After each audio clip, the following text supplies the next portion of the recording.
Alright, Wolves. I made this video for us because, well, let's face it, losing and not improving sucks.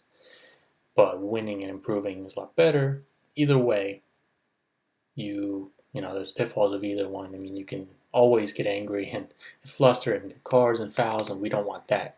But we do want to have fun and enjoy the game a little bit more. So I think this will help us do that. So our defensive formation, if you look at it, this is what it should be. Notice the difference. It's a lot more compact. It's blocking the center area where 95% of goals are going to be scored. That's our goal. We're not allowing people to dribble by us in the middle. We're really tight and compact. We're 5 to 10 yards away from each other. And basically we have to shift to the point of attack as a team. So if the ball gets passed over here, we shift as a team. Without any stragglers, that's the danger areas. If one or two guys get trapped behind and we don't shift as a team, we get the center area, a striker could really exploit this and to do a simple 1-2 and a shot right down the middle. So we got to be careful with that. We got to be really on the ball. We anticipate the cross and the pass, and we intersect it. So in this case, they're gonna try to maybe here's this open area that's left exposed, and you're wondering if that's dangerous. Well, yes, it is, but it's 2 to 3 seconds from danger, which is enough time for us to recover and put pressure on it. So that's why we anticipate the cross and we intersect it. We don't stab unless we either A, know we're going to win the ball, especially say one of these defenders, he has to, the only line of defense after them is the goalkeeper. So if you stab, you better make sure there's someone behind you, like the goalkeeper. But in my case, behind me is the midfielder. So if I stab, not 80-90% of the time, I'm not going to win the ball. That's fine. But I am going to put pressure on the guy. And if he gets by me, he's going to take a heavy touch and he's going to come to someone who's pressuring and win the ball.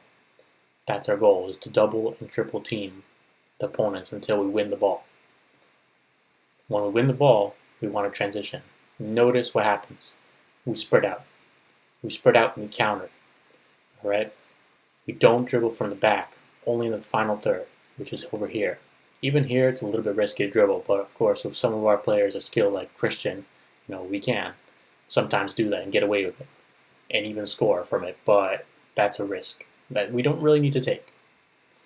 We do quick one-touch passes, all right? It's not dribbling from the back, it's quick one-touch passes, and the reason we can do this is because we spread out, all right? Notice that just 5-10 yards in that direction and in the other direction spreads us out really well. We can really play the ball. Even if there's pressure down the middle, we can pass it back to the goalkeeper and really make the strikers run on and try to run their butts off to get the ball, but they're not going to because they're just going to keep passing. One touch, crisp passes. They have to be really accurate, of course. One more thing. If we get stuck in this position, which is, that's our problem, is we don't spread out, then look how easy it is for them to win the ball. They're just going to come right down the middle. And even if we're passing really sharply around here, it's really easy for them to run on. It's only 5 yards away for them to adjust and just win the ball and run a goal and score. So we have to be cautious. Now the other thing is, so to make open runs into space, usually they're going to be diagonal. So in this case, Connor might make a diagonal run like this, or he might just run down the wing into open space.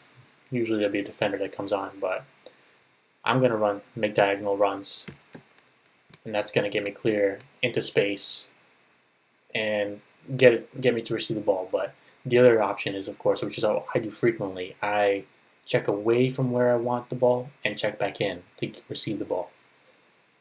So we got to look for that and be aware. Now our ideal attacking formation should be like this, which actually involves, surprisingly, both our defenders up at halfway, and our goalkeeper should be up as a sweeper keeper in case we lose the ball. I'm going to cover that later, but the goal is to attack this area here and look how well we're covering it. Even if we got pressure here in the middle, pass it back and someone comes up and we can easily just form that triangle of passing around until we get that just yard or two of space to really make that breakthrough pass and get it up here to score. And also I can check back and center midfielder can pass it to me and I can lay it off for a score, for a goal. Or the wingers can score, or they can cross it in. There's just so many ways to score, and there's going to be rebounds, and that's how we should take advantage of our attack. When we lose the ball, the question is, how are we going to recover? And you could go all the way back to that defensive formation, but my opinion is this is why the 2-3-1 is good, is because you can press from that formation. So in this case, we lose the ball. Now immediately your mindset's pressing. Just snap into it. Here's what happens. We get compact. We start to put pressure on the ball. I usually it's the striker that puts pressure on the middle. If it goes out wide, then the wingers come up and I shift diagonally behind. Either way, what's going to happen is it's going to put pressure on the ball. They're going to try to pass it out wide, and they're not going to succeed there again. If we're really tight and we're blocking that area, then we're going to intercept the ball. Now, the other issue is, what if they make a long pass through? In that case, we got our goalkeeper, or should be acting as a sweeper keeper, all right? And then once we get that ball back, we can just pass it to Jeff or Bennett and start play again. Like we're almost an ideal formation already. So there we go. And so that's about it. That covers the basis. But formation's like the quarter of the game, and it's a really important corner. It's a cornerstone, I would say. It's the basis for all our other improvements. So technical, physical, mental. Just mentally, we'll be so much better if we get our tactics right. So, just hoping we can start that today.